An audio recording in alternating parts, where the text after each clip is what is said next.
Today's Tuesday, November 5th, 2019. Coming up next on Roland Martin Unfiltered, it is election day all across the country. We'll tell you what to watch for and what is at stake in Mississippi.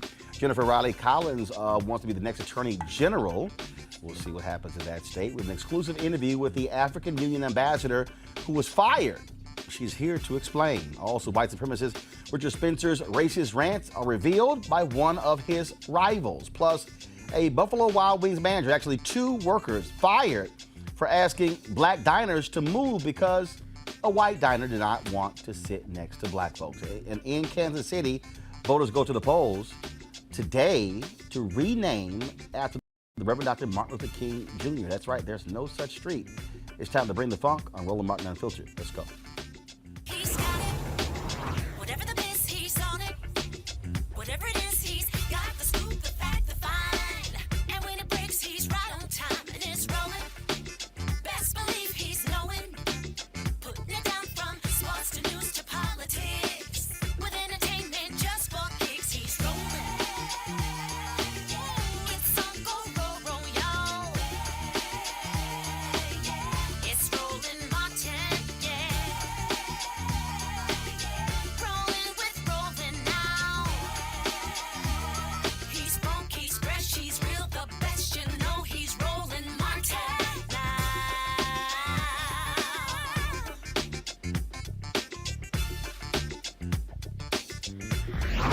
Martin. All right, folks, it is election day all across the country. A number of places we are looking at major races. First, in Kentucky, could Democrats take back the governor's mansion? The question is, that was a race that has now turned on the issue of health care and abortion in Mississippi. Democrats tried to crack the Republican stranglehold on all statewide offices. And in Virginia, could we see the anti-Trump folks win where Democrats are poised to take over the legislature in Virginia? You might recall in the last election, the House was decided by a coin flip when both races tied. Well, we're looking at all of those races as well, in addition to what's happening in Kansas City, where voters are going to the polls over the naming of a street after Reverend Dr. Martin Luther King Jr. And so it's going to be quite an interesting day. This, of course, is going to be a precursor to 2020. We're also looking at mayoral election in Houston, where Sylvester Turner, the second black mayor in Houston's history, is running for re-election. And so he is being targeted by a couple of white candidates, including an African-American candidate who's on the city council. Well, many people are asking, why in the hell is the white boy even running for mayor against Turner? His presence could potentially, depending upon how many votes are cast, potentially knock Turner out of the runoff. And so we'll see what happens there as well. And so it is quite the busy day. Let's go to our panel first and foremost. First of all, Dr. Jason Nichols, Department of African American Studies, University of Maryland. Kelly Bethea, Communications Strategist. Malik Abdul, Republican Strategist. Jason, was interesting when you look at here, Virginia, all eyes are on Virginia. This is a state that Republicans thought they could potentially flip. They have been getting clocked in Virginia, and Democrats have been running very hard, and their goal is to take over the legislature in Virginia. I think that's incredibly important. I think it's really good that the Democrats are finally focusing more on local elections, focusing on the state houses across the country, particularly in an important place like Virginia. This is going to be incredibly important. And you know, as many people have noted already, this is an opportunity to actually win back some of these voters who don't normally vote for Democrats. I think that when you go through these state House elections, these are where people sometimes are more likely to vote their conscience rather than just their party. And hopefully in Virginia, that Democrats are able to retake that House. And, you know, this will be a wave that goes through the country in the next coming months. Kelly, we saw Democrats lose nearly 1,000 seats under President Barack Obama in his 8 years. In the last midterm, they reclaimed some 350 seats. They look to take a lot more. There's a ton of dissatisfaction with Donald Trump across the country. That is having an impact not only on Republicans in Congress, but also in the state houses. You see what's happening in Texas, a massive number of retirements in Texas because they're getting their clocks clean in the suburbs in those congressional areas as well. And so there's great concern in many of these places that are red, but also that are purple, that Donald Trump is a tremendous drag on the ticket and could very well bring the Republican Party down. Well, if they haven't figured out that he's bringing the Republican Party down by now, I mean, there's kind of, no hope in terms of like how the constituents of these respective districts will feel come voting day.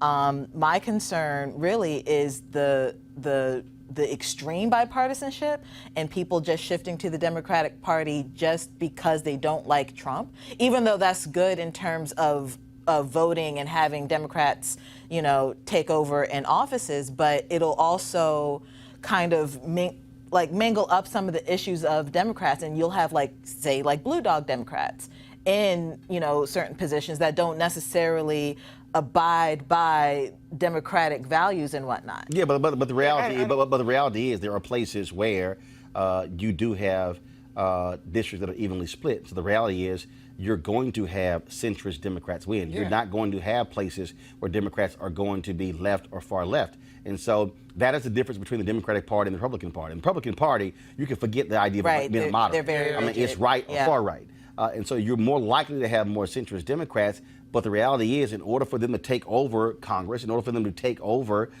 state legislatures, they're going to have to win in those areas where Republicans have actually won. Melick, your party is very concerned because they got their clocks clean in the midterms. They lost a number of places where Trump won 10, 15, 20, 25 points. They do not want to see a bloodbath today. Well, first of all, go Nats. Yeah, especially our red MAGA hat wearing ones at the parade. The MAGA ones. Yeah, yeah. Go Nats. Well, I think you pretty much captured it in what you were saying about what happens.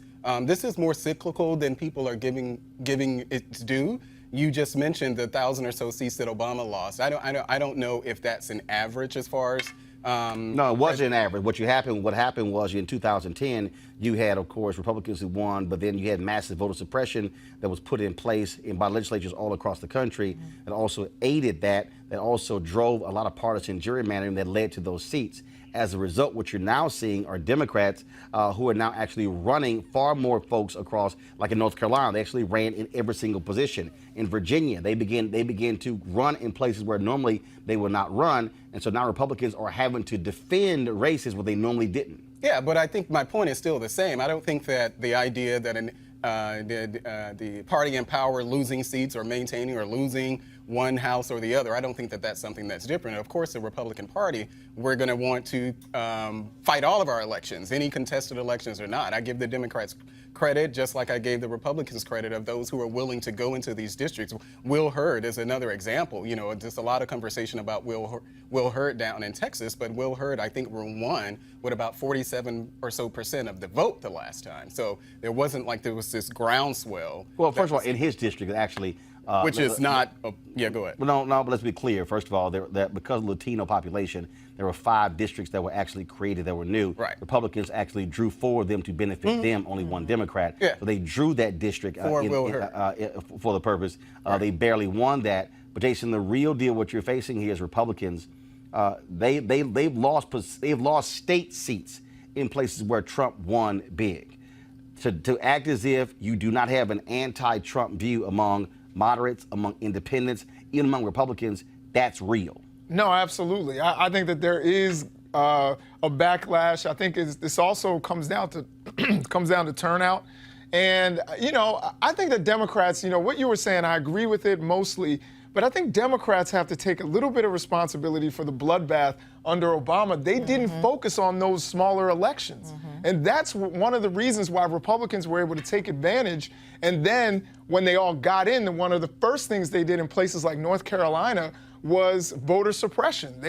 Voter ID, all that kind of stuff happened because Democrats were focused on national elections Right. and not quite as much on the local elections, and they changed strategy this time. Well, and I think that they work focus on local races. Obama wins, kicks out Howard Dean, pulls in his folks, and he wasn't concerned about the national Democratic infrastructure, and that was the problem. And so, and that was a huge issue, and they knew they had to fix that. He was more concerned about organizing for America, Obama for America, which became Organizing for America, which actually was competing with the DNC. Now what you have seen is you've now seen state parties after 2016. They made more demands of the parties, said we need more of the money returned to our coffers, and now they're actually competing.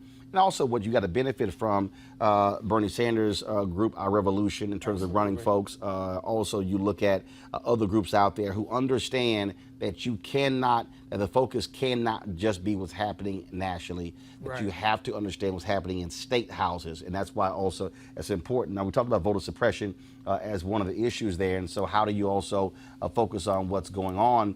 That is, you have to watch what's happening when it comes to the votes. Joining us right now is Mitzi Jones, Senior Legal Mobilization Coordinator, the Lawyers Committee for Civil Rights Under Law. And so we're going to go to Mitzi in just a second.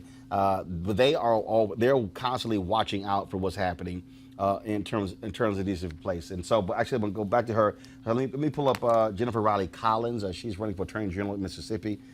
Jennifer, in terms of what is turnout looking like in Mississippi today?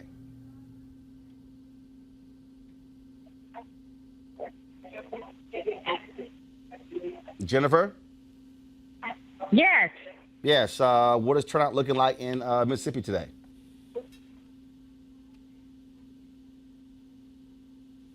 Okay, y'all. Let me know. Y'all, let me know. Hello? Yes, Jennifer. Can you hear me? No, I can't hear you. I hear your assistant asking someone about Okay, site. okay, guys. Y'all, let me know when the call allows are fixed, and then we'll go back to the guest there. I'll go back to what you're saying here. Malik, Republicans are concerned because if they see losses, they're going, man, 2020 is going to be even tougher for us. Well, of course. But my point is that this is not something that's uncommon. It happened in 2008 with Obama. It happened in 2010 with Obama, 12, and every year. No. This is Obama himself. 2008. I'm sorry, 2008, yeah, Obama won. Yeah, I'm sorry, not 2008, after Obama got into office. So once we got to the, 2010 midterms, 2012 midterm, these are conversations that parties have all the time. And whether or not the person at the top is a drag on the ticket. In Obama's case, no. First of all, 2012, you didn't see that. And then 2014, of course, they took back the House. Again, that's on the congressional side. The difference here is what's happening on the state level. And that is the difference. And so what you saw is that Republicans solidified control. Now what they're seeing is they're losing control. And so, Republicans are saying that Trump is a drag on the ticket. And so, yes, he's good for Trump, but he's not good for the rest of the party. And what they're concerned about are losing in places that they have traditionally won. Right. That's what's causing them concern. But I don't think that this is something that's just so different, though. I remember these same, because I was a Democrat at that time, so I definitely know whether or not Obama was a drag on the party. And Obama didn't have very long coattails. People have to remember that. It's not like he had a lot of long coattails. Of course, the party is concerned. The party should be concerned, not specifically because of Donald Trump. Yes, you can say that, he's the top of the ticket, but the party should be concerned about the outreach efforts of the party that has nothing to do with Donald Trump. I think there's a larger discussion to be had about what the party itself is doing that's really divorced from Donald Trump at all. Whether or not we have people running, this is a great time in that we have people like DJ Jordan and others running down in Georgia. We have other Republicans running in Kentucky. So we do have more blacks, because I'm definitely concerned about having more people of color, specifically black, competing in these areas. Whether or not they win or not, the fact that they're jumping in, I think that's something that's just very important to the party as a whole. But you don't think that the ideology of Trump over the past 3-4 years hasn't placed a tarnish on the party? I'm sure it has. And in fact, that was going on while he was running, even when he became the nominee. Well, I'll tell you this: if number one, if there's a bloodbath for Republicans in some of these elections, and you start to see those poll numbers really drop, I think that's going to have an effect particularly, you may see some senators defect.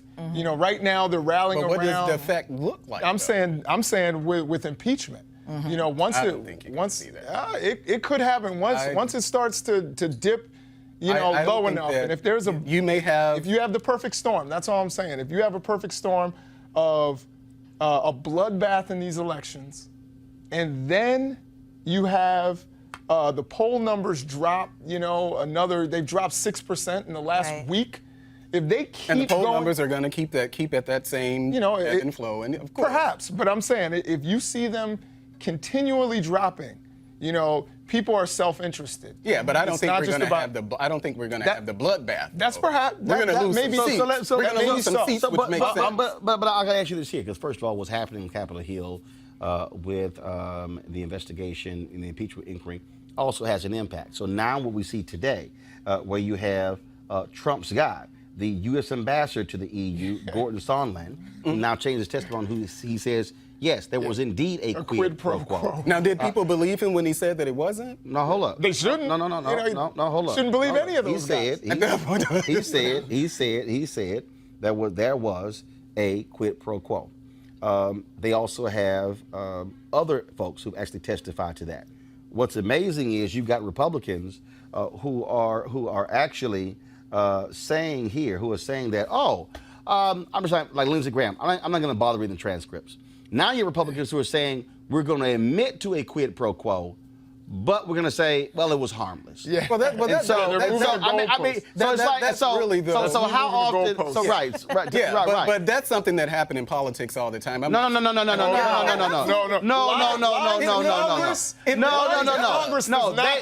They have consistently. Absolutely. Hold up, Melik. They have said over and over and over again. No quid pro quo. Donald Trump talked about he had a perfect call. He keeps yelling, read the transcript. When first of all, we have not actually read the transcript. We have read notes, not the actual transcript. But the fact then now you got him saying, reveal the name of the whistleblower. Okay, Rand Paul's which is like, illegal. reveal the name of the Right. whistleblower. But that Which is, is but illegal. that is and the thing of my point that I'm making is crime. that that's actually a political strategy. The thing that they're saying now about, well, it's a quid pro quo, but maybe, you know, it wasn't impeachable or something. That's actually a valid argument, whether or not. But It's a good strategy, what's a valid but it's argument? not a valid argument. the fact of the discussion of a quid pro quo, really what we're talking about is a conspiracy to commit a quid pro quo. No. We No, know. like, we that's know- literally what happened. No, what are you talking about? It's impeachable without But a we quid know pro what quo. Zelensky said. Oh, We so know hold up. that So basically what you're saying is that, like the guy who got busted for trying to blow the synagogue, because he didn't actually blow it up, what? Not that big of a deal? But because it didn't I didn't say happen? it wasn't a big deal. I didn't say it wasn't a big deal. I'm talking about a quid pro quo. You have to get something in return. So what is it that the Trump administration got in return? No, For it to be a quid pro quo. To be the president, to even saying- request I absolutely understand that. no, to be the I president, understand to that. request a foreign government investigate your political So rival. what did he get in return for that, though? For that And request, to hold- what did and he to get? hold And let's also aid. talk about the ambassador today. You're very right. He did change his testimony, but what he also testified to was that he had a follow-up conversation with the president of the United States and asked him specifically, "What is it that you want?" And President Trump said he did not want a quid pro quo. Now that's what he said. We don't have to believe him. So why? But, So that's- why? but but Sunderland- Go ahead, that's Kelly. what Go ahead, happened. Kelly. Go ahead, Kelly. Hold on, Kelly. Go ahead, Kelly. Go ahead. That's kind of like saying, you know, he's saying, oh, I'm not asking for a quid pro quo, but. Like, that's what it sounds like to me. It's like, I don't really want to do this illegal thing, but I want you to But do if you're this going to illegal talk about thing. impeaching the president of the United States, you need to have something more concrete than what I talking thought. to the president First of all, of because another he nation also testified that and Trump asking- said that First he of did all, not you do want a have quid pro something quo. concrete, Malik. You But he have- testified that Trump said that he No. did not want a quid pro quo. No, Malik, listen. He lied. That's your boy. so- Your that's boy so- lied. Wait a minute, No, the stop, ambassadors stop. lied? That's what Your it boy is. lied. Your boy lied, and then when he got busted, was like, "Look, I ain't going to jail for his ass." So Right. first of all, I'm not going to commit So perjury. who's lying? The No, wait. ambassador lying? The ambassador said, "Here's the ambassador. I am not going to jail for this dude. I am not trying to sit here and throw my damn life away because of Donald Trump. I better come clean because guess what? I lied initially. Then they had the facts. It was like, So how do you know which You're one in was a lie? contempt of Congress. How do you know which one Well, was the lie? something can be corroborated and something can't. Let's There's look that. at the testimony. Let's look at the testimony from another ambassador. Let's look at the testimony from Bill Taylor. Let's look at the testimony from Lieutenant Colonel Vindman. But they weren't lying though. But what if they go back and switch their testimony? Have they? Hold on, have they? Well, No, hold on. No. First of all, they could. Are you serious? But that's the same. All right. You're saying that, but because you're saying that, okay, well, the ambassador lied at first. We believe he lied because other people. He admitted he lied. He just said he lied. Why do you change the testimony? So if he No. said, Hold on. No. Answer the question. Answer the question, Melly. No. Nice try. Answer the question. Why would he changed his testimony? Well, I would assume that someone changed their testimony because they may have been truthful in what it is that they were saying. Okay, so that's a lie. So but he what we lied. also, which means he lied. But what we also know is because you can't say that, okay, well, we believe that he lied the first time. We believe him when he said that he's not lying. First of all, we knew he was lying the first time. Because he had other people who corroborated the quid pro quo. So when he goes to the second time, we say, well, we believe part of what he said, but what Donald Trump said to him, which is what he testified Oh, hold on. First of all, we just don't believe we know Donald Trump lying. First of all, Donald Trump lied about lies. So you literally, so the ambassador if you ask can Donald be both Trump, truthful. If you ask Donald Trump what time did you wake up, if he woke up at 6, he would lie and say he woke up at 4. Oh, that's just ridiculous. No, it's not. You know that ridiculous. Donald Trump is a liar. Donald Trump has lied from the moment what Donald Trump said. He said what Donald Trump said. very well be a But you guys don't believe what he said Donald Trump said. Nice try. Jason, go ahead. But you Jason, don't go ahead believe before I go to Donald Trump Mr. Jones. despite what he Jason, go ahead. said. Everybody has been missing throughout mainstream news is that you don't even need That's a my quid pro point. quo. That's it's my not point. But that's what we're talking about. Just the phone call in and of itself is impeachable. But that's what we're. We don't even need talking the about the quid pro quo. That's what we're talking about. He said that he talked to the president, and the president said he didn't want a quid pro quo. But you guys say, let's not believe him when he says that because that's Trump nice is a liar. try. But that's when you're a mafia guy, you don't say. Oh, so now we're with the mafia. Hell yes. Because that's what your boy.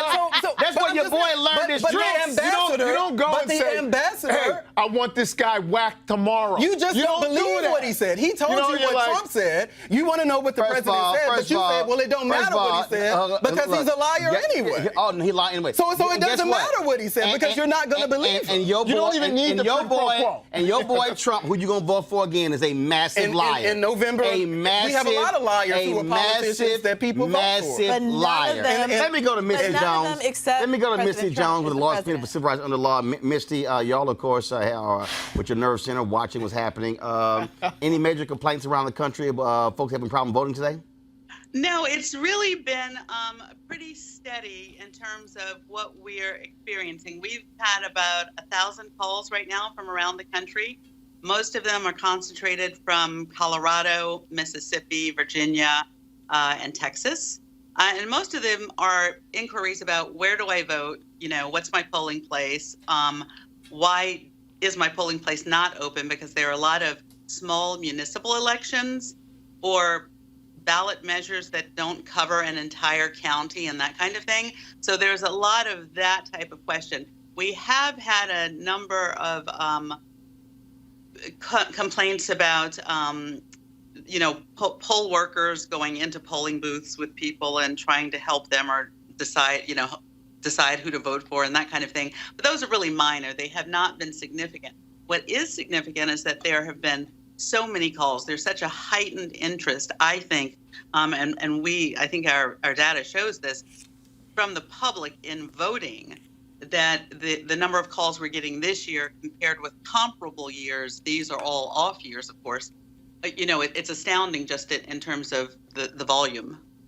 Well, look, we certainly are hopeful that people will have an opportunity to vote where they need to and not being blocked as a result. And so we thank the Lawyers Committee for doing their work. If people got any issues, what number should they call? They should call 866-OUR-VOTE. That's 866-687-8683. And I do want to say really quickly for voters in Georgia and Valdesta and Lowndes, their polls are staying open until 8 p.m. tonight because of action taken by partners to, because there were some issues when the polls opened this morning. All right, then. Missy Jones, we certainly appreciate it. Thanks a bunch. Great to talk to you. Thanks. All right, folks, going to go to a Bye. break. When we come back, we'll talk with the former ambassador to the AU, fired. She says, whoa, is it because I criticized France? We're going to explain. We'll hear from her in this exclusive interview that's next, Roland Martin Unfiltered. You want to check out Roland Martin Unfiltered? YouTube.com/Roland S. Martin. And subscribe to our YouTube channel. There's only one daily digital show out here that keeps it black and keep it real. It's Roland Martin Unfiltered. See that name right there? Roland Martin Unfiltered. Like, share, and subscribe to our YouTube channel. That's YouTube.com/Roland S. Martin. And don't forget to turn on your notifications so when we go live, you'll know it. All right, folks, it's the holiday season. This is when you think about spending time with family and friends. This is also when you count your blessings and support those less fortunate. This year, be a holiday hero and change someone's life forever. Right now, hundreds of thousands of Americans are sitting in jail without being convicted of a crime. Why? Because they lack the financial resources to pay their bail. Now, think about it. You are arrested for a minor offense, you'll be taken directly to jail. If you don't have bail money, you will stay there until a court date is scheduled. That could be days, weeks, or even months. Simply put, America's bail system is broken for people of color. Freedom should be free. That's why the Ebony Foundation has partnered with the Bail Project and is sponsoring the Home by the Holiday campaign. The Bail Project has helped bail out thousands of people over the years, and with your help, they plan to bail out 1,000 people by New Year's Day. A donation from you today can change someone's life tomorrow. Of course, upwards of 90% of people in jail across the country are people of color. Of course, without bail, nearly 90% of those charged with misdemeanors plead guilty. However, with paid bail, less than 2% received a jail sentence. Sometimes justice just needs us. To be a holiday hero, donate $25, $50, or more to help the Ebony Foundation bring our brothers and sisters home by the holiday. To donate, go to homebytheholiday.com. It's homebytheholiday.com. So please step up and do it now. All right, folks, the African Union has come under fire for terminating the appointment of Arakana Chihombori Quayle. Is that right? That's correct. Okay, got it. It's ambassador to the United States. Now, a spokesperson for the AU chairman's office says that she has come to the end of her political appointment after spending 3 years in the position, but her supporters believe that she is being punished for her views. Joining us now for an exclusive interview about her dismissal is the former AU ambassador to the United States. So, okay, you were appointed 3 years ago. Who appointed you? It was the then chairman of the African Union, Her Excellency Nkosazana Dlamini Zuma. And who made the decision to end your tenure? It was the current chairperson, His Excellency Musa Faki Mahamat. All right, and so did you have any knowledge that they were unhappy with your performance? Was it something that you said, something that you did? Did it catch you completely by surprise? It wasn't really a surprise. I think based on some information I had been privileged to, which I really can't disclose at this time, about 5 months earlier. So it wasn't really a surprise as such. And so this cause, this has been lots of discussion back and forth, obviously, from your supporters. And they say that your breakdown of the history of how modern-day Africa was created, colonization, and the control or impact France has had on many African countries is why you were let go. My supporters feel that way, and there's some suggestion, there's some evidence. Like I said, I'm not privy to that information, but I would. There is some evidence to that effect. Yes. So you believe that France is still trying to silence you? Do you believe that? Let me put it this way. Maybe I lasted longer than I probably would have based on my views on France. And it's not even my view. It's basically stating the facts in terms of what France is doing to Africa. What they're currently doing? What they're currently doing and have been doing for decades since the quote-unquote independence of the former French colonies, yes. So what is happening? Because look, the reality is a lot of Americans are not necessarily hearing about what's happening in African nations. 7 of the top 10 fastest growing economies come from Africa, but you also have a significant impact of the Chinese in many African countries as well. And so do you believe that the government of France still has a lot of control over a number of African nations, of their former colonies? They have significant control over all of their former colonies, specifically 14 of them. Just to give you the highlights of what they did when they were giving the independence, so to speak, to their former colonies, they forced them to sign a document which they are calling the Pact for the Continuation of Colonization. You have to understand, on one hand, they are saying we're giving you independence, which turned out to be mostly political independence, but that you also have to sign this document, which is titled the Pact for the Continuation of Colonization. So you're going to be independent, but you have to agree to continue to be colonized. So 2 countries said absolutely not. We are not going to sign those that document. Those 2 countries? Mali and Guinea. Okay. And what the French did, they went into those 2 countries, took everything that they thought they had brought to those 2 economies, poured concrete into the sewage pipes, and completely devastating the 2 economies. This was done as a way of letting the other countries know that if you do not sign this document, this is the fate that awaits you. How has that negatively impacted those African countries? It has impacted them terribly, terribly, terribly. If you look at it, you give up the Pact for the Continuation of Colonization said those countries were expected to deposit 85% of their bank reserves back then with the French Central Bank under the control of the French Minister of Finance. And should those countries wish to request some of those monies, because remember they were only left with 15% of their reserves, then they would have to submit a financial statement for the country, and if approved, they could only access up to 20% of whatever they had deposited the year before as a loan at commercial interest rates. The only difference now is the 85% deposits have now been lowered down to maybe between 50 and 60%. But the countries are still forced and required to deposit their bank reserves with the French Central Bank. So picture this situation. You are depositing all your monies with France. Should you need some of your money, you get it as a loan at commercial interest rates. So immediately, you have a credit with France, but you begin to owe France. This has been going on and continues to this day. So combined, the 14 countries are giving to France cash, cold hard cash, over $500 billion every year. And France takes that money and invests it in its own stock market under the French name, and the countries may or may not know the returns.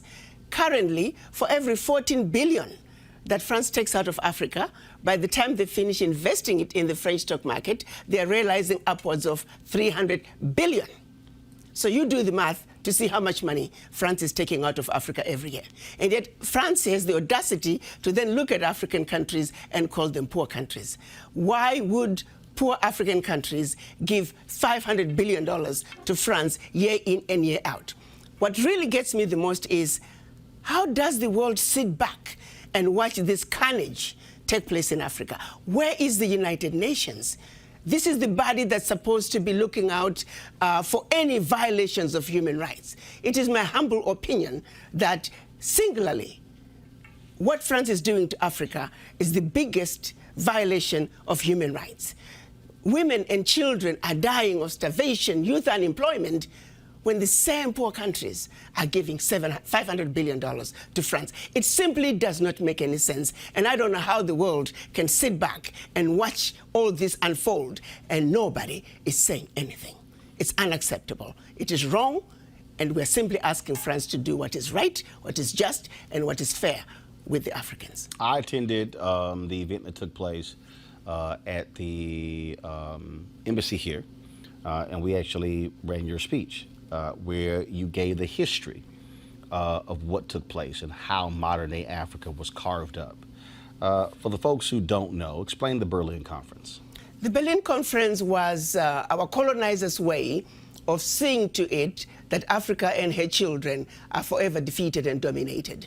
They came together in Berlin at the invitation of the then Chancellor of Germany, Bismarck, to divide up Africa. 1891? What was November 1884 to February of 1885. Got it. They met and chopped up Africa into the tiny little economies that we see today.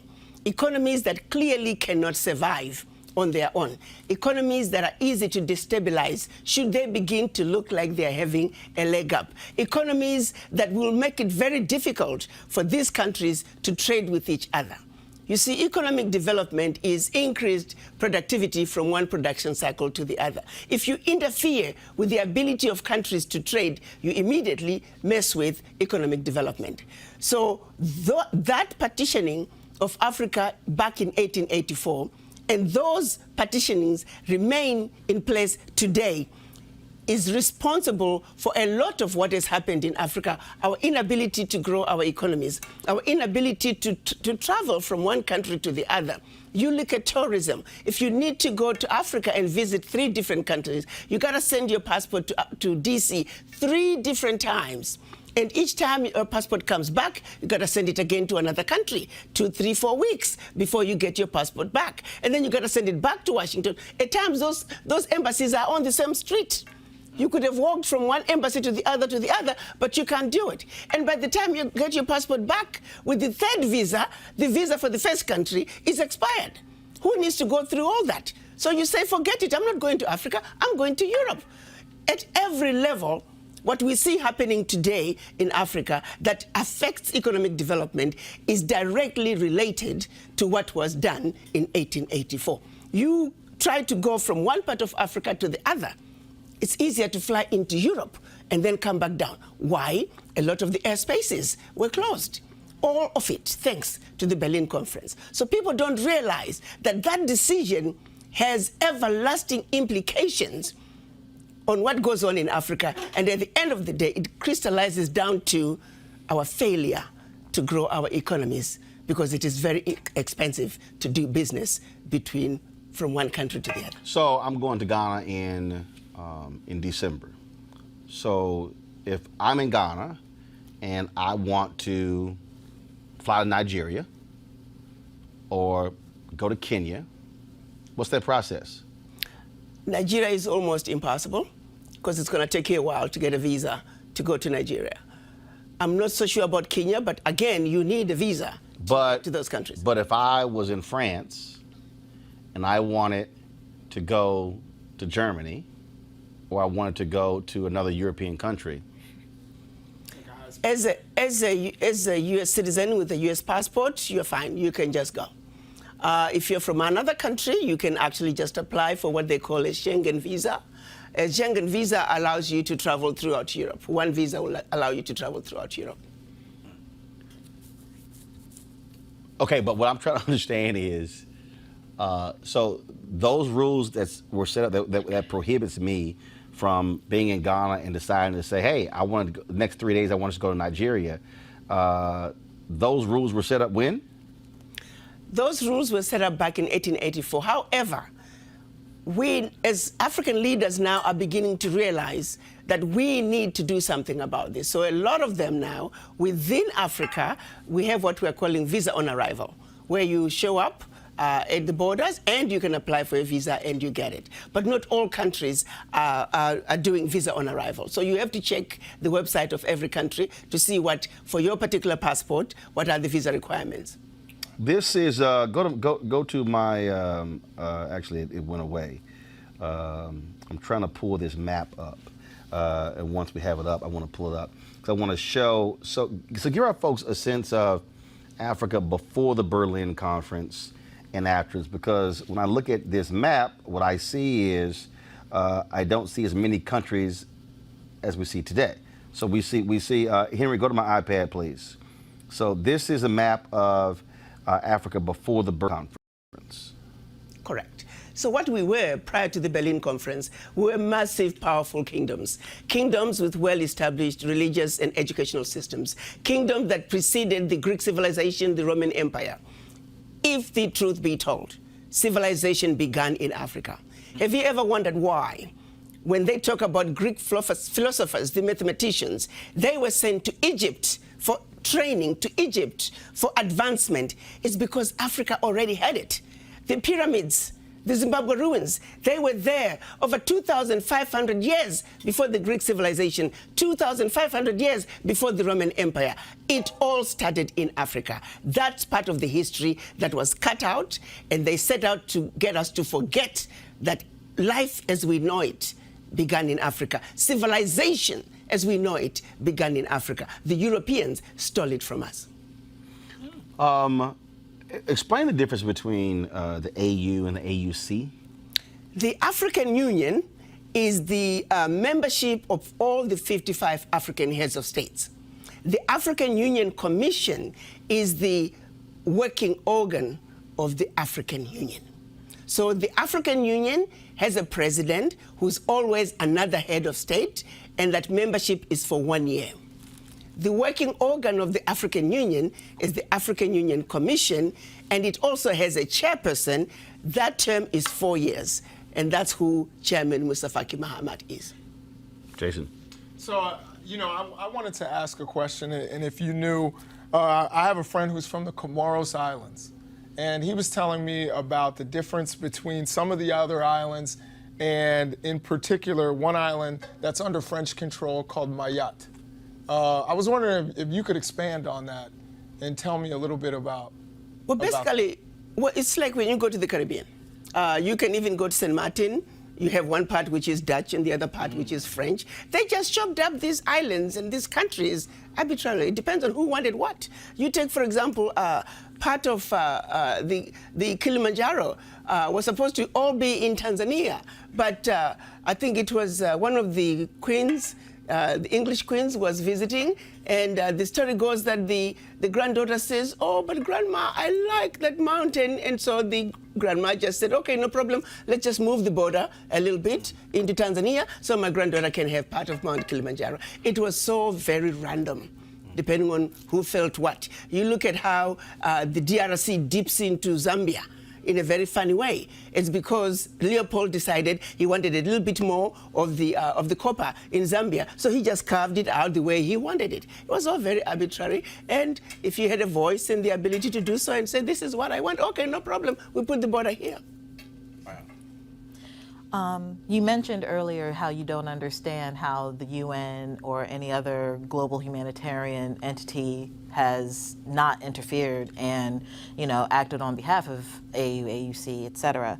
I have that same concern now that I'm listening to you. But has there been a process? Is there a process to act against France legally regarding the UN, The Hague? Anything, because this to me seems like a clear violation of humanitarian laws, especially your recollection of them dumping concrete into sewers. It is a serious violation against humanity. Well, let me say, over the years, we have had some heads of states who have tried to pull out of the pact for the continuation of colonization. Sadly, there were coups in those countries, and they found their heads simply put, on the chopping block. They were assassinated. So the realities and the fear that countries might have are real because of the consequences from France should they decide to pull out. So there really hasn't been.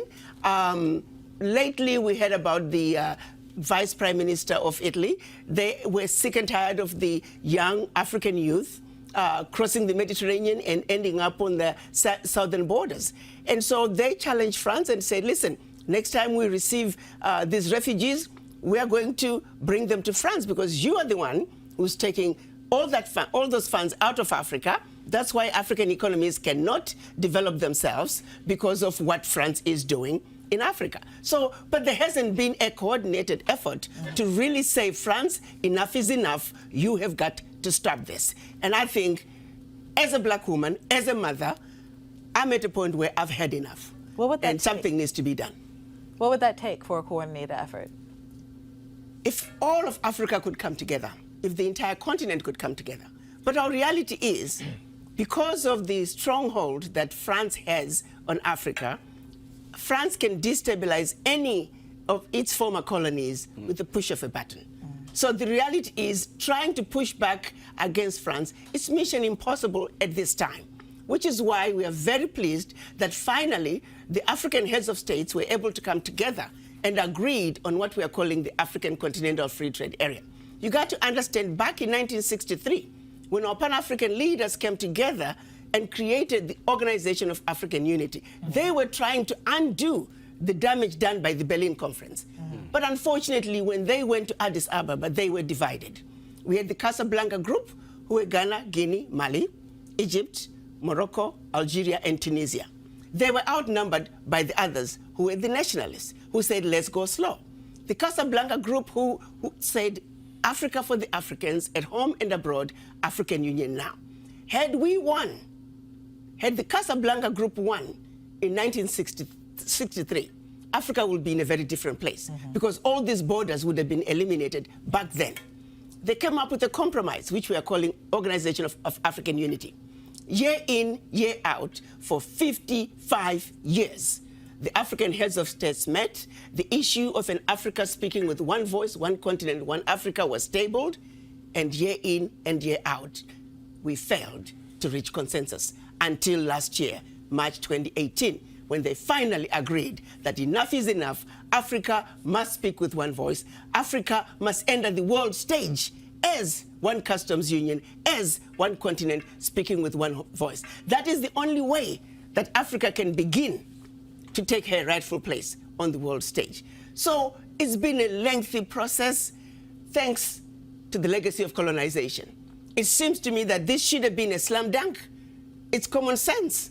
But because of interferences from former colonizers that just kept getting in the way. You look, for example, now West Africa is trying to have the West African echo and have one currency for West Africa. Even that process, it has taken decades because they keep getting interference from outside. So yes, efforts have been made, but not in a coordinated way because of influences and interruptions, interference from the outside.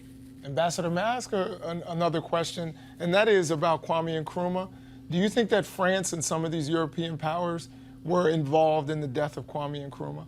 Not so much France. France was mostly involved in coups that took place in its former colonies. We've had a total of 67 coups on the continent, and 26 countries were involved. And of the 26 countries, 16 countries were former French colonies.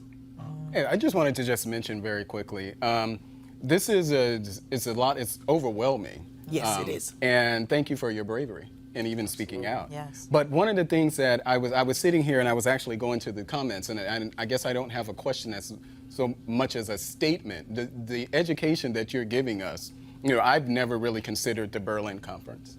I've never considered. That's crux of it what all, set too. all this in motion. Yeah, I mean, I've really never considered that, but to hear you really just give us that timeline and the parallel to what's happening here on the mainland in the United States as far as European influence, and to hear what's going on in Africa and the things that have kept the African citizens, the motherland, have kept them behind, the money, the $500 billion, to France and things like that. It's a lot, but I can listen to you all day. I should say that. But the parallel that I'm really if we read these things in history books and we talk a lot in politics about, and a lot of people don't want to hear it because they say, well, that was a long time ago. Well, look at the result of what's happening now. So what do you want what can African Americans do to help? I want the African Americans to understand their history, to understand that what goes on in Africa is your problem, you must own it. As a person of African descent, Africa is home, Africa is your anchor, and that you need to realize that until you fill that void, the average African American, if not all African Americans, whether they realize it or not, there is a void from not knowing where you come from. And that void has got to be filled in. It is a void that is very in the subconscious, deep in your subconscious. First, you must realize that void is there. African Americans and descendants of former slaves around the globe, they are the only ones who struggle with the issue of where do I come from. I had a conversation with one of my girlfriends, an African American, about 7 years ago. And I honestly can't believe that in my old age and all these years that I've lived in this country, it had never occurred to me that the issue of where do I come from is an issue. Because I've never had to ask myself that. Until one day I'm having a conversation with her and she just looked me straight in the face and says, you know, those of you from the continent, you never have to deal with the issues that we deal with as African Americans. The simple issue of where do I come from? And for a split second, I stopped and I put myself in her position to say, I wonder what it feels like to not know where you came from. I had this overwhelming sadness and I quickly snapped myself out of it. Now, can you imagine living in that sadness of just not knowing where you come from? Can you imagine? And since then, I have been looking for it when I interact with my African American friends. I remember one time we had an event and this top executive was one of the speakers, but she spoke after me and I talked about this void and the need to reconnect. She started encountering an experience she had while just on a retreat with co-workers. And everybody was talking about where they come from. I'm German American, I'm Irish American. And as they were getting closer to her, it dawned on her that she didn't know where she came from. And she didn't know what she was going to say. And right there on the stage, she broke down. I mean, she could not stop sobbing. I had to go on the stage to hug her because she said, I didn't come here to break down. She never realized that there was this void that was so painful. But because of the environment we were in, she was able to go there. And once she got there, her feelings, she was able to express her feelings. So I want the African Americans to know that Africa is home, that what is going on in Africa is your problems and you must get involved. Until you reconnect with your anchor, which is Africa, you'll always be like a palm tree. When the wind blows this way, here we go. When the wind blows that way, here we go. Africa is home. Accept it. It is who you are. Your DNA is the DNA of an African. Your DNA is the DNA of originality. You are the origin of humanity, and Africa is home. Reconnect. The African heads of states, they agreed on a decision this year which they called ARA 400. ARA standing for return, 400 standing for the 400 years. They declared once and for all that descendants of former slaves, Africa is their home, and that you must come home. Understand that you are welcome. And don't let anyone make you believe that your suffering was worse than those who stayed on the continent. Do you believe seriously that where they took your forefathers, they left a bed of roses? They left a land of milk and honey? The answer is no. Look at what Leopold did in the Congo. Over 75% of the population was killed. Look at what the British did to the Kikuyu. Look at what the Germans did in Namibia. The carnage continued. And to this day, actually, the carnage in Africa continues. The colonizers have never left Africa. They must get out of Africa. Whatever it takes to get the colonizers to treat Africa fairly, we are simply asking what anybody else on earth would be asking for, to be treated fairly and for them to do the right thing. What's next for you? Well, I'm going to continue with the movement. I think we, people of African descent, must understand that Africa is home. But my priority is to see to it that France abolishes the Pact for the Continuation of Colonization. We, the poor African countries, can no longer continue to give billions of dollars to France. That has got to stop. And if it is the last thing that I do before I die, I will stay on it until it's done. Ambassador Chiambori-Quayle, we appreciate it. Thank you so very much. Thank you. All right, folks, got to go to a break. When we come back, more Roland Martin Unfiltered. You want to support Roland Martin Unfiltered? Be sure to join our Bring the Funk fan club. Every dollar that you give to us supports our daily digital show. There's only one daily digital show out here that keeps it black and keep it real as Roland Martin Unfiltered. Support the Roland Martin Unfiltered daily digital show by going to RolandMartinUnfiltered.com. Our goal is to get 20,000 of our fans contributing $50 each for the whole year. You can make this possible. RolandMartinUnfiltered.com.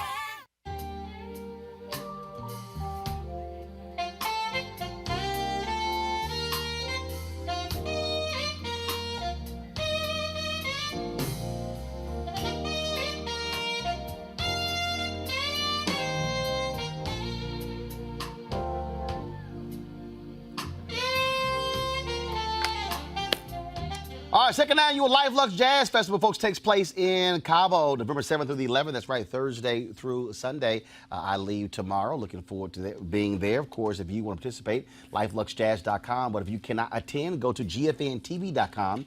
Of course, they will be live streaming the 3 days worth of concerts featuring, you saw Gerald Albright, Alex Bugnon, Raul Madon, Incognito, Pieces of a Dream, Kirk Whalum, Average White Band, Donna McClurkin, Shalea, Roy Ayers, Tom Brown, Ronnie Laws, and Ernest Quarles. Again, gfntv.com. Get your live streaming pass, $10.99. All those concerts covering 3 days, and so you don't want to miss that. And of course, I'll be broadcasting from Cabo on Thursday and Friday, so looking forward to that. All right, folks, 2 managers of a Buffalo Wild Wings in Illinois have been fired after a patron said they asked her group, which included black diners, to move because another customer in the restaurant was racist.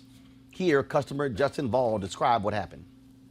We're here to talk about the incident that happened Saturday, October 26th at the Buffalo Wild Wings, 79th and 79 and 59 in Naperville.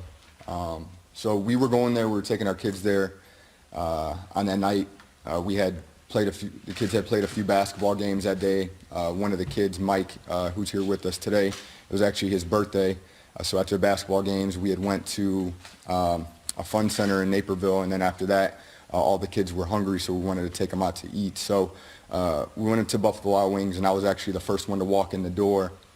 And as I walk in the door, I was greeted by the host, and the hostess came to me and asked me, how many are in your party?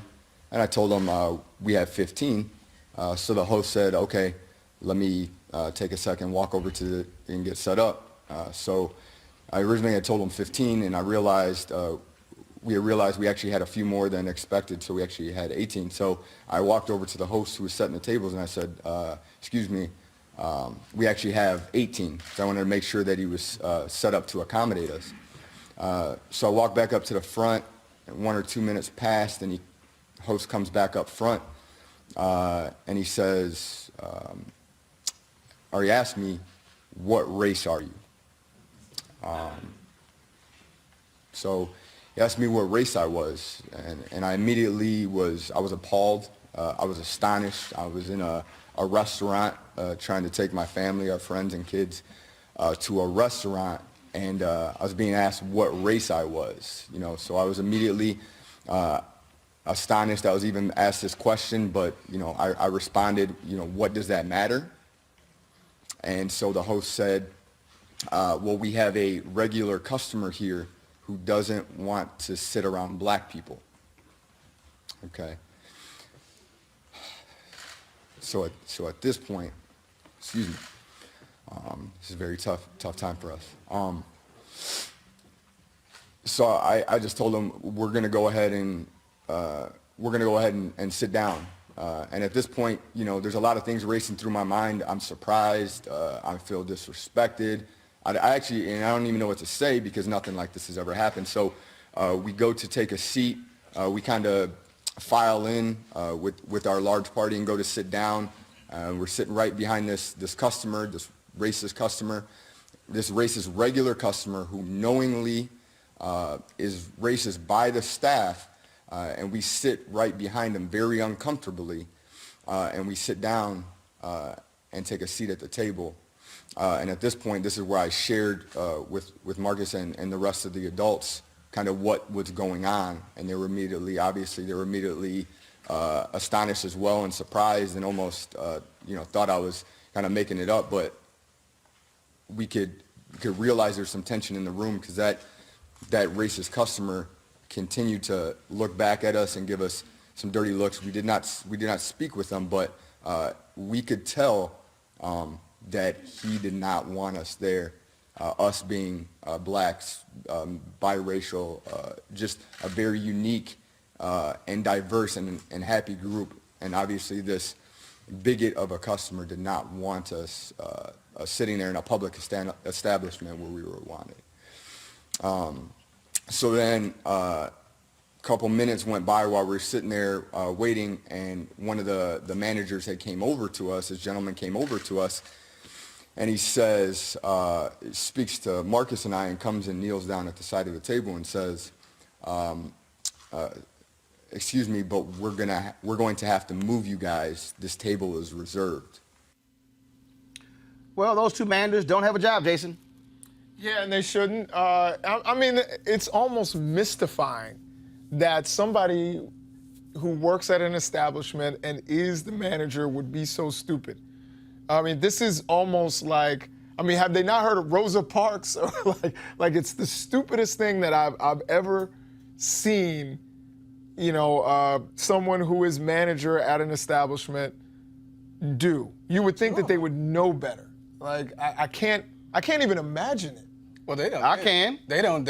I don't think they would know better. I mean, this is something clearly that has been condoned. The fact that they know they were able to identify that their regular customer was a racist. So that's problem number one. I dig that, but my thing is, I mean, we saw the Starbucks thing pop off, which was far less than this. But no one thinks it's going to be them, aren't though. going to be that stupid. No one thinks that they're blatantly say, I'm with Roland on you that. can't be here because you're black, so we're going to move you for the convenience of this because customer. you don't expect That is anyone. crazy. You don't expect any noise to come out of it. I can assure you that this family, they're not the first family or person or person of color that this has happened to at that restaurant. The fact that they knew that they had a racist, not someone that they suspected to be a racist. Clearly, this is someone that they knew was a racist. And the only way that you know that that person is a racist is because you've interacted enough with them to say definitively, okay, well,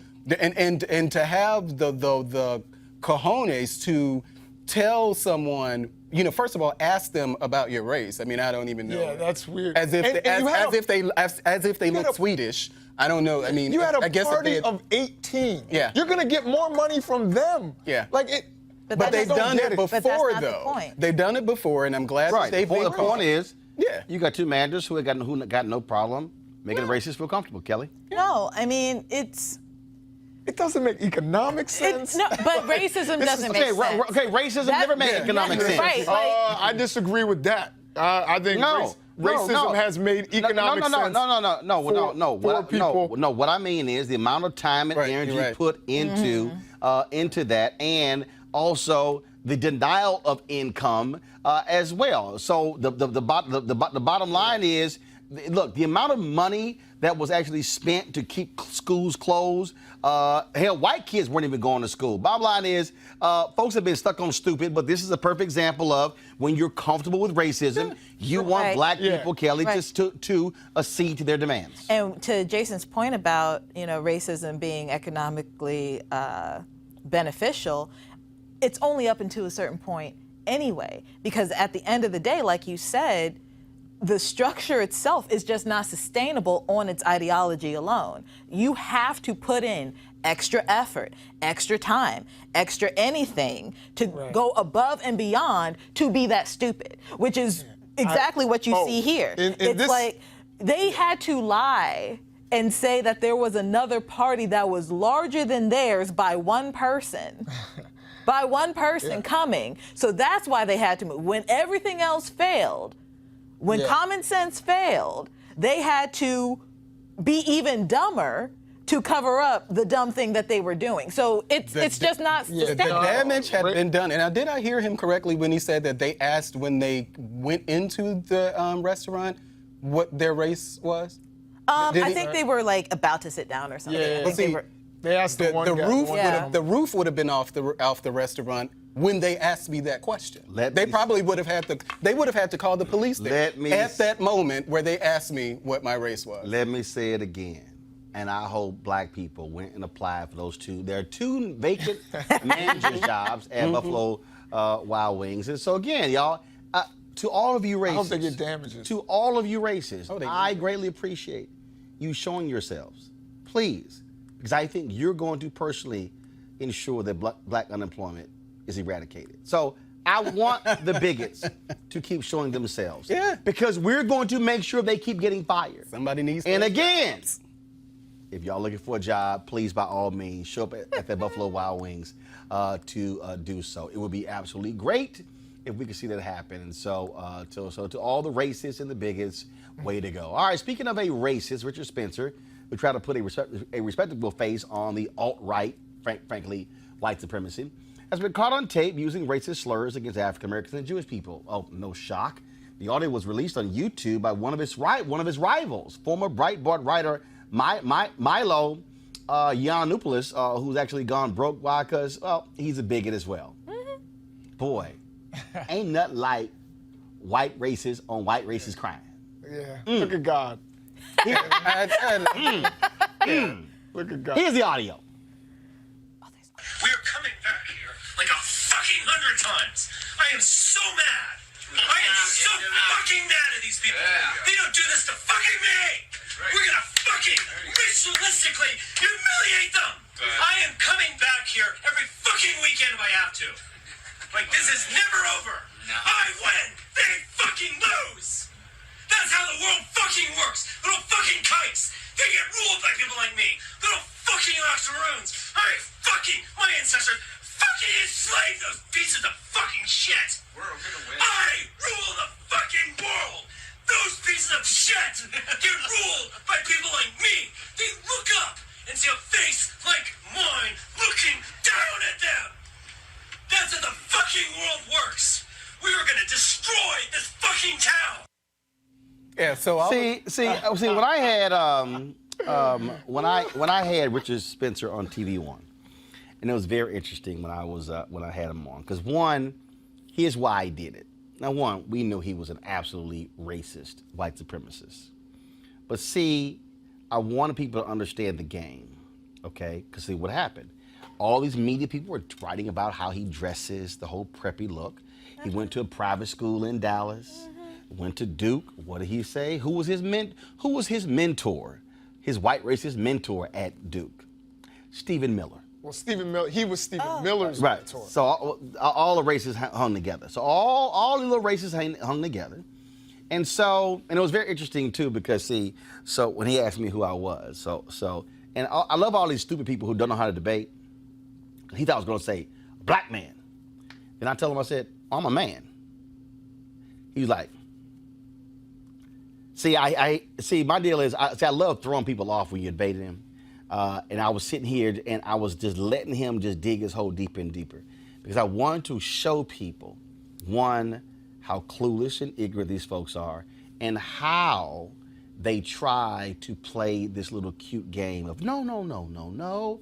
We've got no problem with y'all. We just want our own piece of the world. No, these are the people who have no problem with Trump in office. The people right here. Because Trump pushes their little buttons of demographic changes, the whole white fear, stuff along those lines. And when this audio gets leaked, like, Richard, we knew that's who you were. We knew you were racist. I was like, water is wet. We knew that.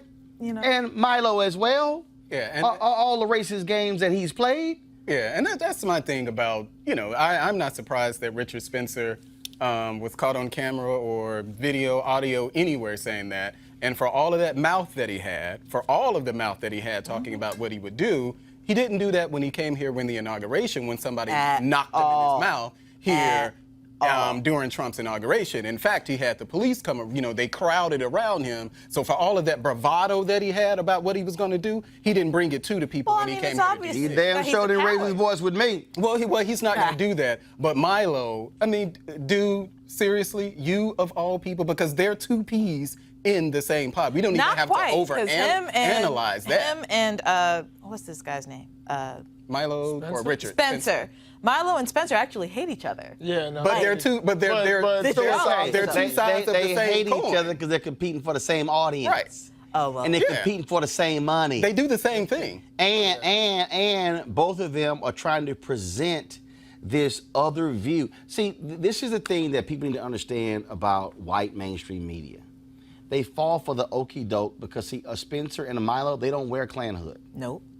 See, so it's it's how they dress. It's the tweed jackets with little patches and everything. And that's what made it fascinating to everybody. Precisely. Yeah. Whereas we always understood the White Citizens Council in Mississippi, in Georgia, in Dallas and other places, they were made up of the respectable people. Right. They were made up of the judges, judges, the sheriffs, the mayor. Anybody saw the Taraji Henson movie Best of Enemies, which was a great movie. She did not play some lackey who was just sitting here making white folks feel comfortable. She played this hardcore black activist in Durham, North Carolina. And in that movie, her nemesis was the head of the Klan there. Mm-hmm. Well, guess who was in bed with him? Bankers, the mayor, the city council, and that's the reality. But see, Spencer comes along with this whole new message, this new sheen, and media starts talking about how his whole preppy look. No, racist will be racist. This is what they say and do. And so you got Milo, Mac, lost his book deal, got kicked off YouTube. Lost like $2 million. All that complaining Well, I'm about. sorry, no, he's $2 million in debt. Right, and complaining about how I'm broke, and I'm like, I really don't care if a bigot is broke. Sorry, that's what you are. And so it is hilarious just again watching these folks. But these are the people though, Melik, your boy wants voting for him. Who? You say that again? These are the folks your boy wants voting for him. Well, I don't think he's so gung-ho on people like Richard Spencer and others voting for him. He does not mind if he gets their vote, but I don't think that's something. Say it again. Who was Stephen Miller's mentor? Oh, it's Richard Spencer. Well, you can draw the connection to to Stephen Miller, but no, I'm sorry. Wait, you can draw primary advisor. But I don't put Richard Spencer and Milo in the same One bag second. as Stephen Miller. One second. I just don't. Why You not? don't? No, You don't? How? Why? I don't. How? Because When they put themselves in the same bag. Well, because Hold on. So, Wait. I want to slow this down. I want you to enunciate it clearly. So, what? Richard Spencer. That Richard Spencer. Yeah, that Richard Spencer, whiny guy that was whining. Richard Spencer. By the way, that was hilarious. I thought He sounded like he was going through puberty. I could. He really did. Like the cracking of the was voice. the mentor for Stephen. You told me that. For Stephen Miller. Yeah, Hold on. Wait. House. For the audience, explain who Stephen Miller is. Stephen Miller works in the White House. He's the person who's actually crafting the immigration policy for President Trump. Hold on. Not just immigration. Oh yeah, not just immigration. So if you're going to ask me why I don't put them in the same box, I've never liked anything about Richard Spencer. I've never liked anything about Milo. You can disagree with some policies that Stephen Miller is advocating while he's in the White House, but from my perspective, Stephen Miller is not that racist, is not that white supremacist. So he doesn't. Have you taken a look at Because what's you going don't on have the border? Stephen Miller Yeah, on tape doing this. But what's the racist policy that you're talking about on the border? We don't have time for But that's what I'm saying. So if you're going to ask me why I don't put them in the same bag, I'm saying you can do we disagree really with, need to go you through can the whole disagree border with thing? but you can disagree with policies that are going on at the border without calling someone Separating families and all that. But how is that racist though? All right. That's what I'm saying. So now you're saying that separating families, that's a racist thing. That's not what I heard from this fool, Richard Spencer. Are they separating white immigrant families? Well, where are they coming? Are they crossing the border? Are they separating white immigrant families? But I'm just saying, are they crossing? Crossing the border? There are white. No, they're coming through planes, going over the border. But they're coming. But they're overstaying visas. They're supposed to go through the very same process. So why are the 100,000 Canadians who overstay visas and stay in the United States? But we're not separating people. But they're not separating people at the border who overstayed visas, though. They're not but they're not at the border separating people who overstayed visas. So that's a little intellectually dishonest to make that argument. Policy. But it's the policy that would have been implemented by probably any Republican. No, that's not true. Well, are you kidding me? Yeah, why wouldn't it? No, why wouldn't it? The only thing that wasn't done by Bush. that you said about it wasn't done. But we don't have the allowed prices. more immigration. But we don't have the prices that we're having now. But I don't believe that this is something that's so out of step with the mainstream Republican Party. 1.6 million. That was the record was set under Bush. Right. He still didn't do the things that Trump is doing. But because Trump did it, does make it racist? That's not racist. You can disagree with it, but separating families is not a racist policy. It's a policy you don't agree with, but it's not racist. It's a convenient argument that the left likes to push. When you have Stephen Miller's own family, his own family called him out for his bigoted policies. His own family. I'm I'm not kin to him. I have people in my family who I'm not disagree with things that I say, and disagree with even me being a Republican. And that doesn't matter. Right, especially when you have family members who probably say, "What the hell are you thinking for voting Donald Trump and all the stuff?" Well, they do. I have friends who say it too. Yeah, absolutely. And guess what? They're right. No, they're not right. You just have they're wrong, just like you're wrong. You just have an opinion. I'm not wrong. You can't tell me what I'm right and wrong for doing. You listen to that woman talk about Africa. And after Donald Trump called Africa shithole countries, you think you were like, oh, what a good education we just got. But this is not what we're going to do.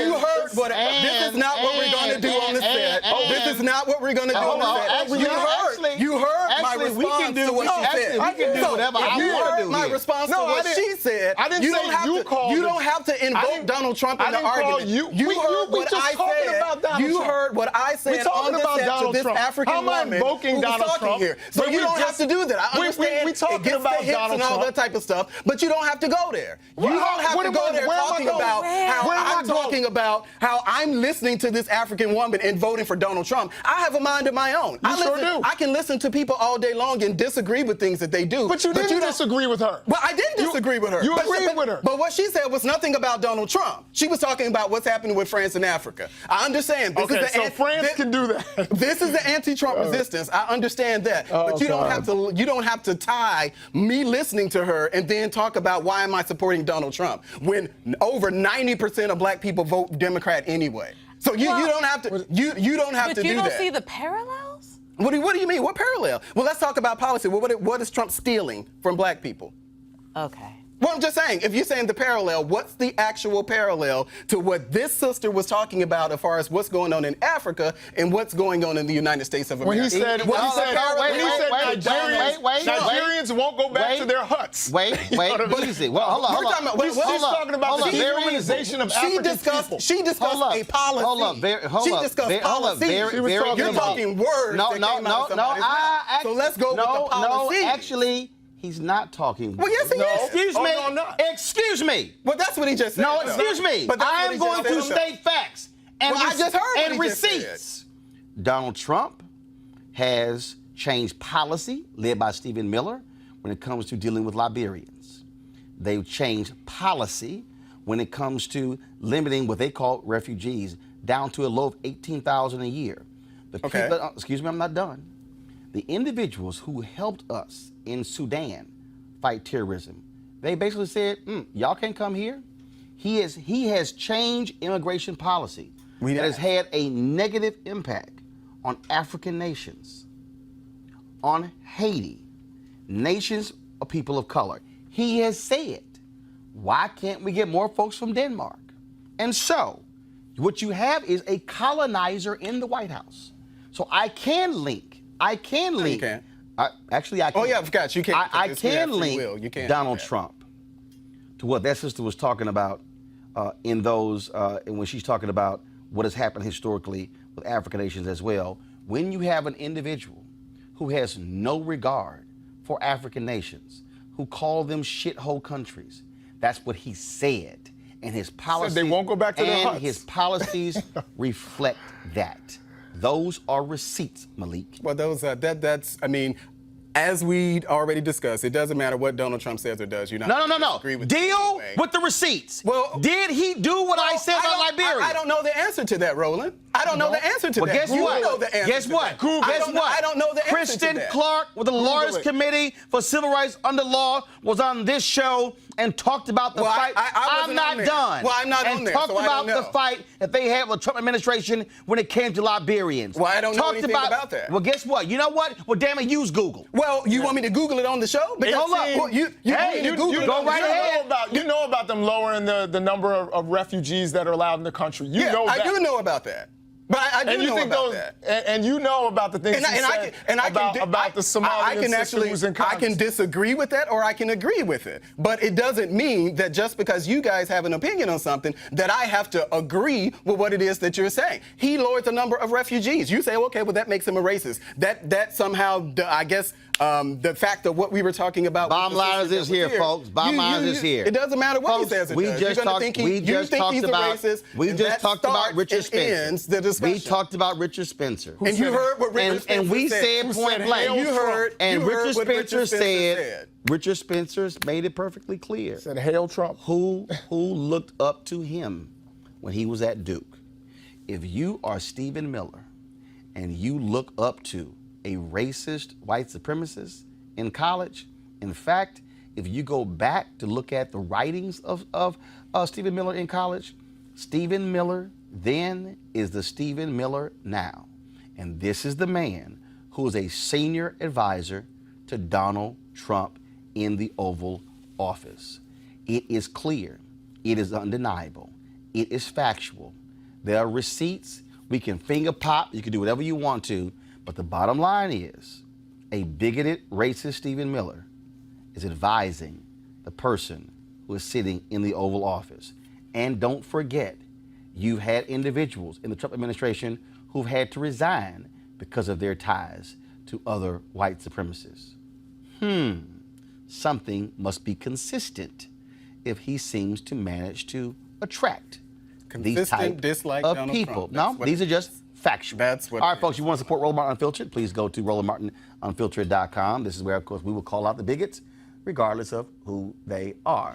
And we'll show them exactly who they are. No, you don't, Roland. Such as the dude. Oh, yes, we do. No, you don't. Yes, we do. I mean, I'll be more than happy. You will I'll call out anything He that was pays so close to place wrapping up Trump this or show. the Republican Party. It doesn't matter. You will call out anything. It's amazing. You will call out It's amazing. anything that thinks It's amazing. Donald Trump or the Republican Party It's in the amazing limelight. when It you doesn't make matter what. excuses. It is not even an excuse, Roland. That's just the when you reality make of how it is. excuses That's a for debate tactic. a I get bigoted it. individual. I get All right, it. y'all. I get it. RolandMartinUnfiltered.com, Cash App, PayPal, Square. Join our Bring the Funk fan club. Please support what we do. Tomorrow, I'll be traveling to Cabo. We broadcasting from Cabo on Thursday and Friday. Tomorrow, we got election results right here on Roland Martin Unfiltered. And I wonder if the Mississippi candidate, remember the one who pictured in front of this massive Confederate flag? Remember that one? I wonder if he won. Oh, matter of fact, it wasn't one Confederate flag. There's about 30 of them. But hey, it's a Mississippi thing. Probably Texas. No, it's not. That's your state. That's your state. The great state of Mississippi. That's your state. Where the rebel flag The is great still, state of Mississippi. where the rebel flag Great is still, state of Mississippi. and I dare say, It is. I dare say the I dare say the Yes, I ambassador. do. The ambassador talked about the Berlin Conference. Don't forget, it was in 1891 when Mississippi held a state convention where they ensured that African American will never ever be elected statewide. That's in not true. Mississippi. Let's deal with facts. Actually, it was. Well, and how many African Americans have not won an election? I said statewide. And But how guess many what? how And many prior African to that, Americans prior have been to that, affected by there were it? African Americans. How many African Americans have been affected by prior that to law that, in Mississippi, prior to that, Roland? African You talk about Americans were receipts. elected statewide. Let's talk about receipts. Ever since then, How many African ever Americans since then, have been affected by not that? one was elected. How many African Y'all, Americans have those been are affected facts. by it? Easy. You read it just None. like I did. None. It just doesn't fit your argument. You tried this on the show the last Nobody time. black can be elected statewide because it's your state. What? We've actually had blacks elected statewide in Texas. What? Have there been any elected black? Have there any? And it has Let me ask you a question. and it has Let me ask you a nothing to question. do with the law. Have there been any blacks elected statewide in Mississippi since 1890? I do not believe so. Let me ask you a question. According Jason, you teach African history. Have there been any You don't black have to people ask this. elected You don't have statewide? to ask First of all, Jason. you don't even have the answer. This is the game. Well, I do know. No, I asked do you yes know. or no. Because no, we yes or no. talked no, it has not. So it has nothing to do with the law. There's not a single African And it American. has nothing to do with what it has the to Jim do with Crow law that you're referencing. And in fact, you've read it. What just it has like to do I with? have. That has been tested once in No, the what- history. what it has to since do the with? 1890 law, and only one person has been affected by that. That was Ronnie Musgrove, let me say, who y'all. eventually So why ended up not? becoming But see, governor Jason. of the state. Get rid of No, it. here's why. You can get here's rid why. of it, Here's why. but don't try to Because act as if here's this why. is the Because reason the why law. black people Because the aren't law. winning statewide. The law That is- that I'm if you're speaking gonna of. talk about The truth, law I'm talk about speaking of. truth, The law I'm because what speaking you're of is a saying way is to simply protect. a lie, Roland. See, here's the piece. Nobody black can get through the current system in Mississippi. Mississippi created a That's not even true. Mississippi created That's a not backstop. even true. Mississippi You should created a just backstop. focus on Texas. Mississippi created a backstop. Because you don't if even know somebody Mississippi black history. got through the one way, they got a second way to stop How them many from getting times has through. that law been tested, Roland? Because nobody. How many times has it been tested, nobody black Roland? got through. How many times has I'm it gonna been see out tested? about Roland Martin Unfiltered. Once. That's Mississippi, y'all. Once. That's Malik State. Yeah, absolutely. You With can the ban Confederate flag. You can mock Mississippi with the all rebel day flag long. still in I their rep flag. hard for Mississippi. That's exactly what I do. Mm-hmm. Nobody's against Mississippi.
You want to check out Roland Martin Unfiltered? YouTube.com/Roland S. Martin. And subscribe to our YouTube channel. There's only one daily digital show out here that keeps it black and keep it real. It's Roland Martin Unfiltered. See that name right there? Roland Martin Unfiltered. Like, share, and subscribe to our YouTube channel. That's YouTube.com/Roland S. Martin. And don't forget to turn on your notifications so when we go live, you'll know it. You want to support Roland Martin Unfiltered? Be sure to join our Bring the Funk fan club. Every dollar that you give to us supports our daily digital show. There's only one daily digital show out here that keeps it black and keep it real. It's Roland Martin Unfiltered. Support the Roland Martin Unfiltered daily digital show by going to RolandMartinUnfiltered.com. Our goal is to get 20,000 of our fans contributing $50 each for the whole year. You can make this possible. RolandMartinUnfiltered.com. Hey everybody, this is Sherry Shepherd. You're watching Roland Martin Unfiltered, and while he's doing Unfiltered, I'm practicing the wobble. Yes, I am. Because Roland Martin's the one, he will do it backwards, he will do it on the side. He messes everybody up when he gets into the wobble, because he doesn't know how to do it, so he does it backwards. And it just messes me up every single time. So, I'm working on it. I got it. You got Roland Martin. Hi, my name is LaToya Luckett, and you're watching Roland Martin Unfiltered. What's going on, everybody? It's your boy Mac Wiles, and you are watching Roland Martin Unfiltered. What's up, y'all? It's Ryan Destiny, and you're watching Roland Martin Unfiltered. What up, Lana Well, and you are watching Roland Martin Unfiltered.